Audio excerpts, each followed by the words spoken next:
Hello guys, हम लोग आए हुए हैं मड़वा महल, जहाँ पर आपको सब लोग को दिखाई देगा कामसूत्र की कहानी।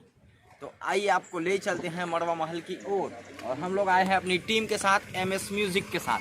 तो आइए चलते हैं अंदर की ओर। लोकेशन आप लोग को दिखाते हैं। आइए भाई, कमराल भैया आइए। तो पहले आप लोग को हम लोग दिखा देंगे। ये पानी पी रहे हैं बच्चे लोग, दिखाइए भाई।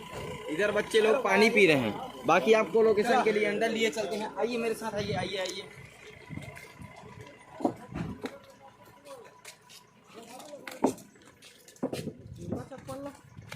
बगल में रख दें जूता चप्पल। मंदिर में प्रवेश करने से पहले हम लोग यहाँ की वो है जूता उतारते हैं, ठीक है। ओए निकाल लो ये। आइए आपको लिए चलते हैं अंदर।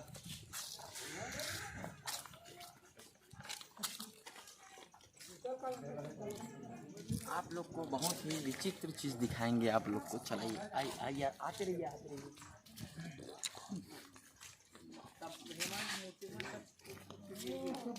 तो हम लोग का जो डायरेक्टर साहब है, आइए। हम लोग का डायरेक्टर साहब है, वो लग गए हैं कामसूत्र की विचित्र घटनाएं देखने के लिए। देखिए सबके तैयारी ठीक है भाई, चल रहे हैं। सबको दिखाइए भाई। इधर बगल भी आइए, आइए इधर। तो ये पहले का है, बहुत पुराना है। सन आपको नहीं बता सकते, आपको डिस्क्रिप्शन में दे दिया जाएगा डिटेल वगैरह। ये जूम करके दिखाइए, जूम करके दिखाइए। ऐसा माना जाता है कि इनको देखकर हंसना नहीं चाहिए, बट ना इधर भी दिखाइए आप। वहाँ ये खड़े वाले इधर आइए।